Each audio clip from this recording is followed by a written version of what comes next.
Hey everybody, and welcome to Dominion Cards, the video series where we take a strategic, in-depth look at various cards from the board game Dominion. Today we're looking at Native Village.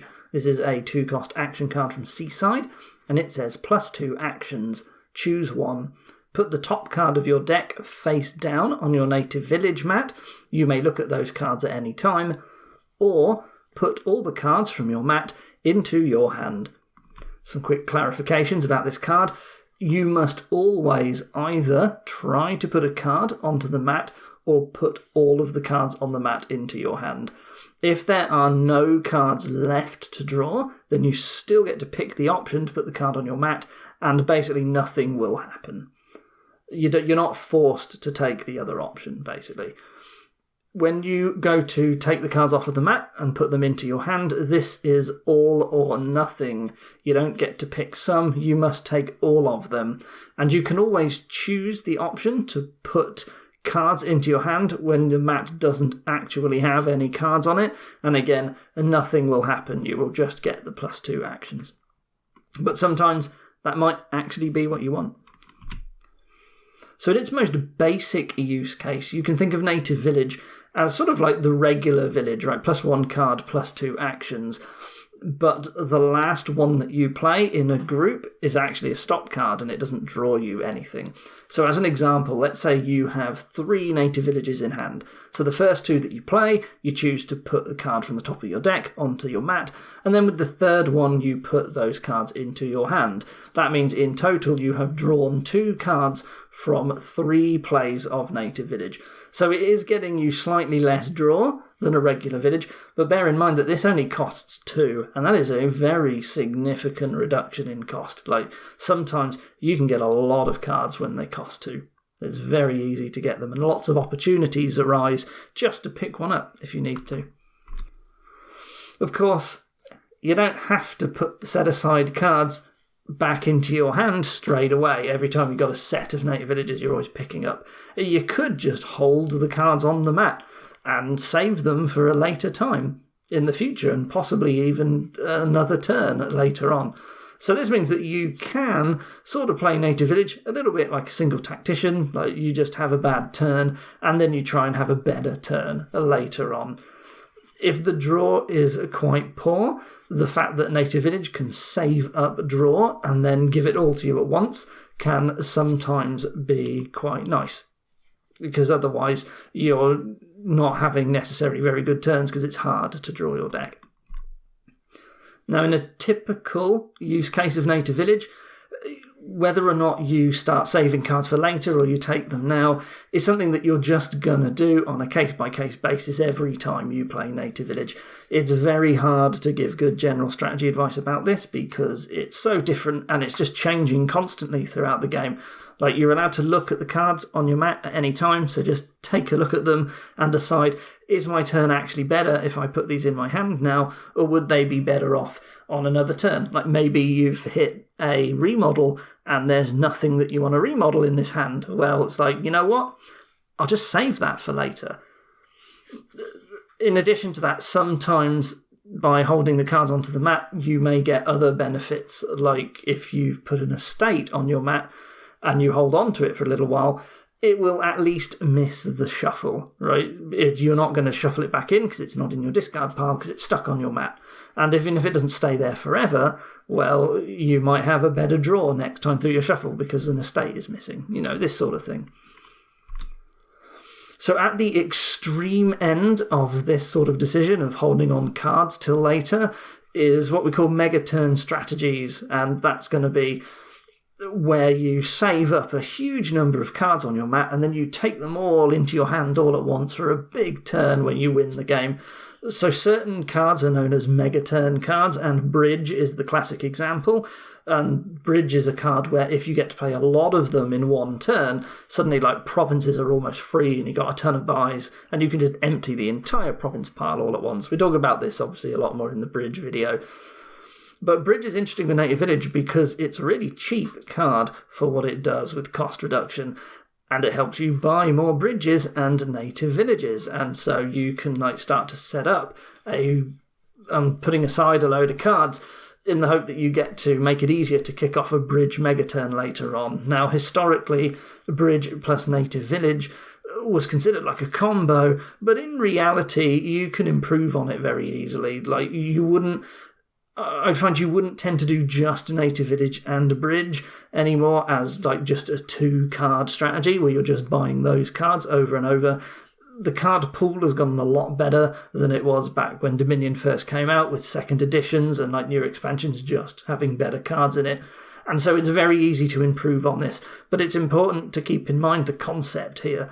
Like, sometimes you just need one big turn is going to win you the game, and Native Village can contribute towards that by giving you a bunch of draw on one turn when you need it and you're ready for it.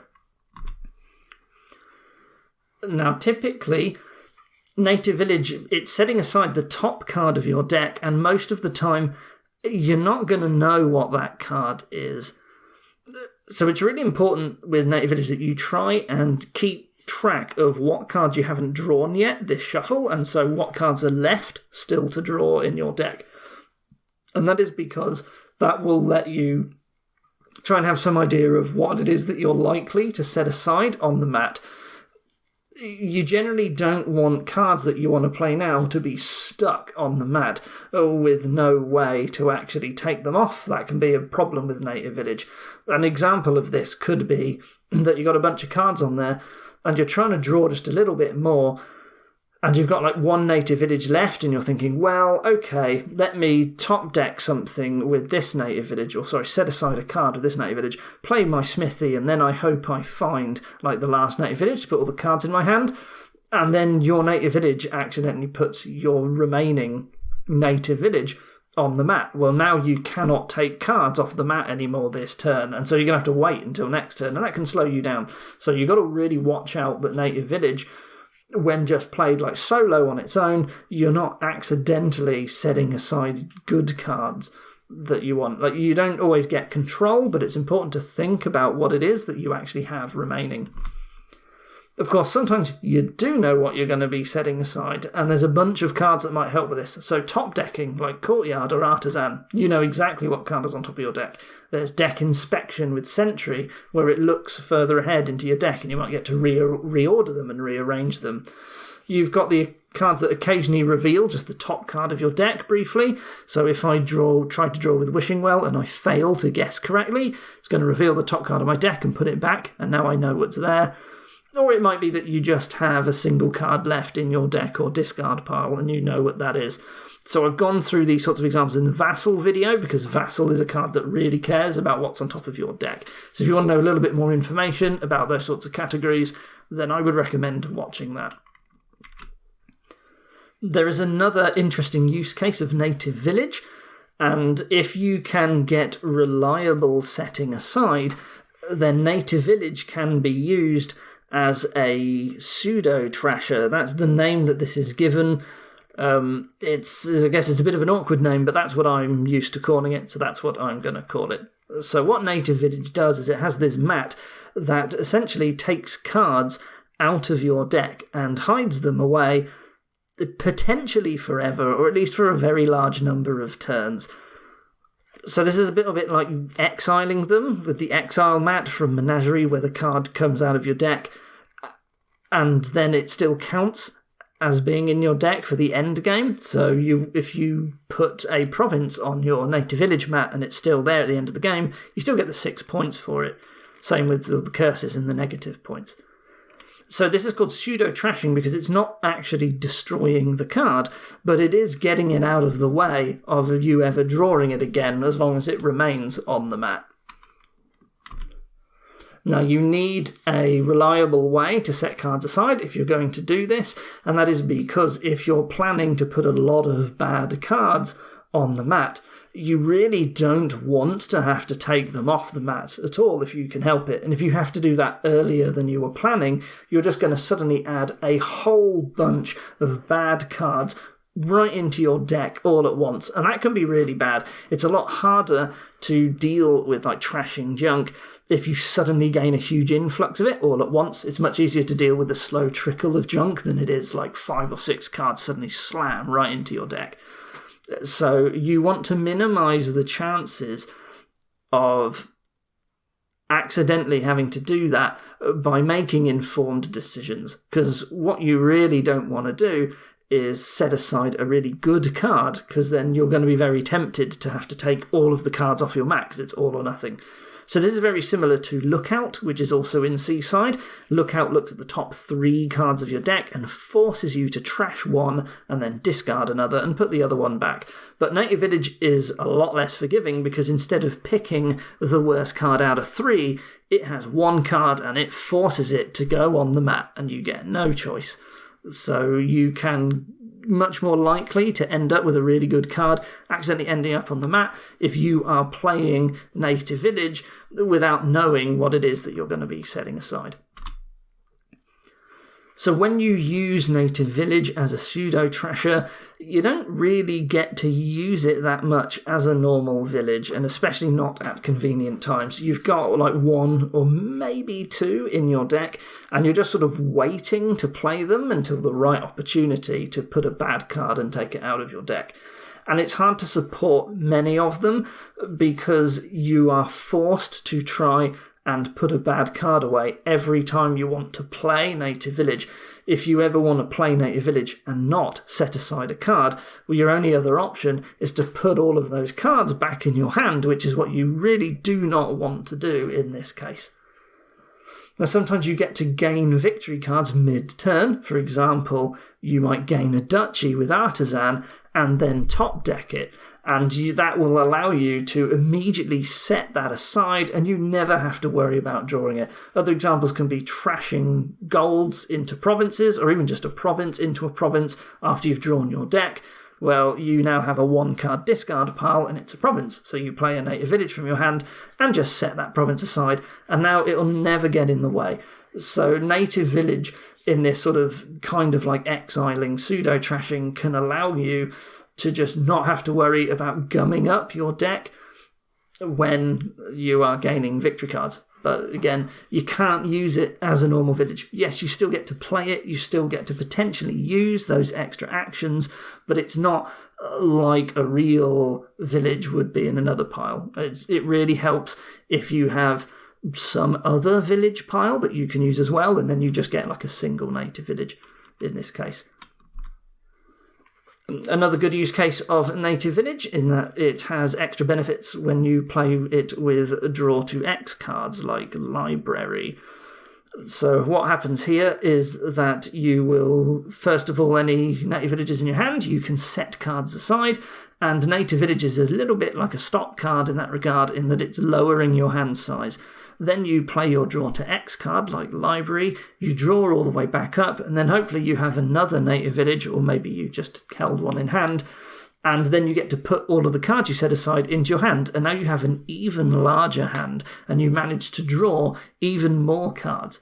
Now, bear in mind, a lot of draw to X is terminal, so the fact that this is a village really helps in that case, because that's kind of what you need in order to use draw to X. You need plenty of villages. So you can get extra draw out of draw to X cards with Native Village. So in summary, Native Village, it's very cheap. The cost really does matter. The fact that this is such a cheap card means that sometimes you're just able to get lots of it. It draws a little bit worse than regular drawing villages, so maybe you don't want too many, but potentially if you do have a lot, you get to play them in groups that are slightly larger, and so it's only the last one in the group that doesn't draw, so you potentially get more plays out of it until you have to play one as a stop card. You can save the draw for later. A lot of the time that's going to be situational, but you can use it in a special way specifically to help decks that don't have very good draw and are struggling to draw their whole deck. You can use it as a pseudo-trasher, provided you have the right support to do that, and you don't need lots of native villages specifically. It helps if you have other villages to use as your main village. So that's all for Native Village. So what we are going to do now, as usual, we're going to head over to the online client. We're going to generate some random kingdoms that have Native Village in it, and we are going to see what sort of impact it has on the kingdom. Here there is Masquerade, as trashing, and that's going to be very important because there is Torturer and Witch as attacks, but there's also Lighthouse. So actually, Torturer and Witch aren't really doing anything. I want to get thin, and I want to play a Lighthouse every turn. I'm still going to have these cards for draw. I would much rather have Torturer, because it draws more, and I'm not expecting Lighthouse. Or I'm not expecting my opponent to be attacked, sorry. Now, really important here, there is no plus buy. So the best thing that I can do is get up to 8 and buy a single province. I want to do Masquerade, but I have to go for Lighthouse and Torturers, because if I just do Masquerade big money, then Torturer is going to be real bad for me. Yes, I get to put like a bunch of curses in my hand and then give one to my opponent, but it's going to fall apart if you don't do that. So we need a village to draw with. Native Village and Throne Room are our only villages. We're going to be using Throne Rooms to like double play Torturers, but Native Village is absolutely fine as a village here. Like, it's not as good as a regular village. There's nothing fancy you're doing with it. It's just a cheap village, and you just getting slightly less draw from it. But you got Torturer, which is an okay draw card for that. So. And there's Masquerade as well, of course, which is also drawing. So it's just a regular village here, basically. The fact that it's really cheap sort of doesn't matter. You will be paying more than 2 a lot of the time for Native Village. Your first 2s are going to be Lighthouses. But you're opening Masquerade and Lighthouse, probably. Maybe it's just silver, but honestly, it might just be Lighthouse. We're going to get rid of those estates pretty quick, and then we should be able to hit 5, no problem. We don't really need silvers straight away, but at some point we will have treasures, and we will get up to gold, but yeah. So Native Village, it's just a village here, but we need a village to draw with, so great, we're going to be getting a bunch, and we're going to be using it. It's just a village. What's going on here? Wow, lots of cheap cards. In fact, there's no 5. Everything costs 2, 3, or 4. That's quite funny. So Lookout is our trashing. And what are we actually going to be doing with this deck? Well, again, there is no plus buy. There is Smugglers as an extra gain. So I think we will want to do that. We are going to... so we're going to trash with Lookout. And we're probably going to be doing a merchant deck, where we play a silver and a bunch of merchants. We've got a whole load of cantrips. There's also like warehouse as well. I guess that's probably it, really. It's just get a silver, get as many merchants as you can, and use smugglers to help you with that. Smugglers is going to be fine. I would much rather have normal village here than native village, but what terminal am I playing? There is smugglers, there is courtyard. I don't actually need that many villages in total. It would be nice to have some courtyards. You could get one native village and hope that you get to top deck a province or something with courtyard and set it aside. So you have exactly one native village and you use it as a exiler for provinces, basically. But in order to do that, I really I don't want to waste a turn buying a native village that I'm not planning to play a lot. Yeah, you can actually get thinner faster by getting one early, because Lookout will help you top deck a card when you play it, and so you might be able to use it as like another trasher in combination with that. And then you stop playing it for a bit, and then eventually you have problems. So honestly, native village is okay, but I want only one, and it's basically as a pseudo-trasher or an exiler. But there's no real good opportunity to pick one up, I guess, is the only problem. So maybe I might not.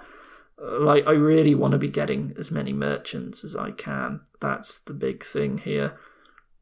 And then, when I get 2, I'm happy to have a courtyard and then get a village at some point. I don't know. It's awkward here, but it has use. But I can see myself just not getting one. There's just never a good opportunity.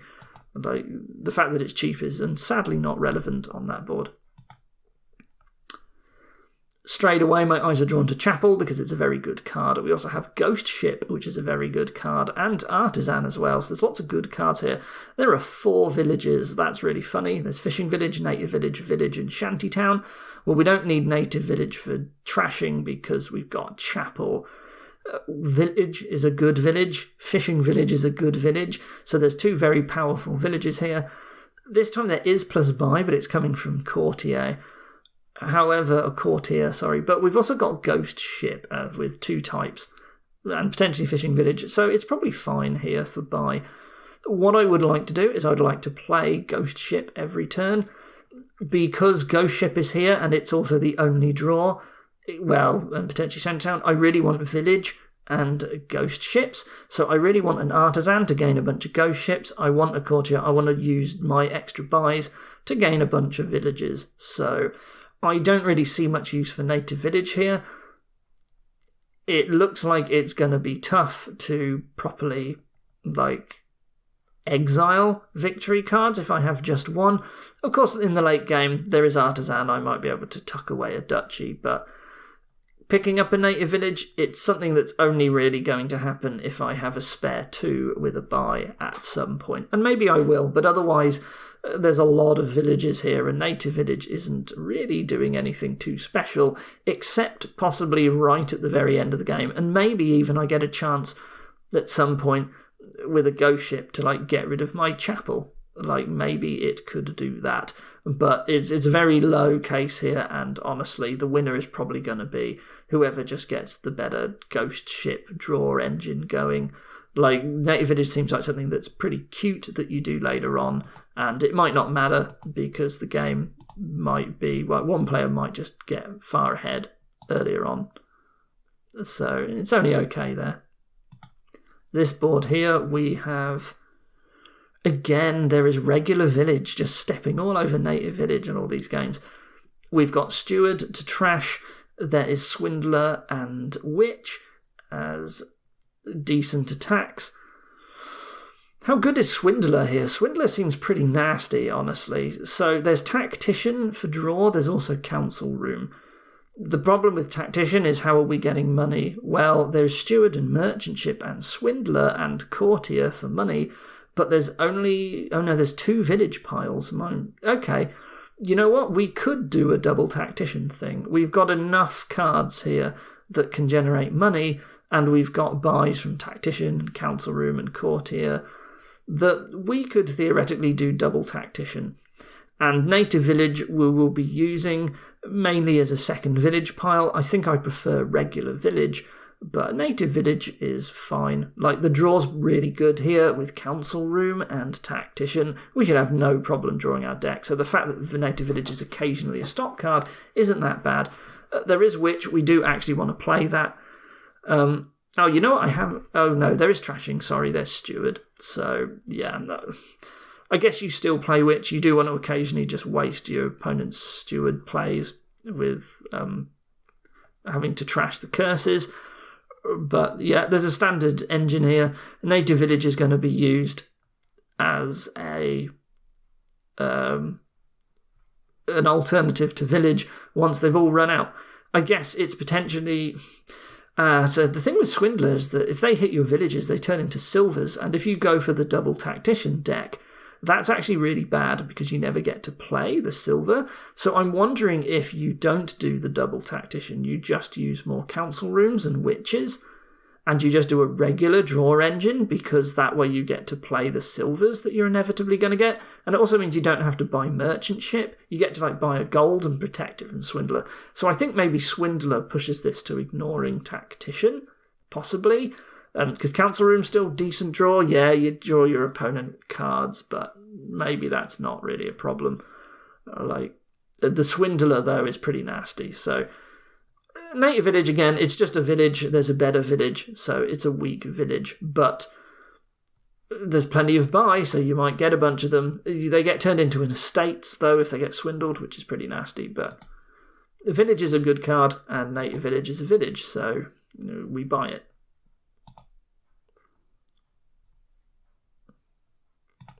Here's the last board. Again, there is regular village. Wow! Native village getting stomped on by a really good village card in all of these boards. That's quite funny. And this is another board where there is no plus buy again. So what have we got going on? Well, there is Sentry as very good trashing. We also have Remodel as a type of trasher.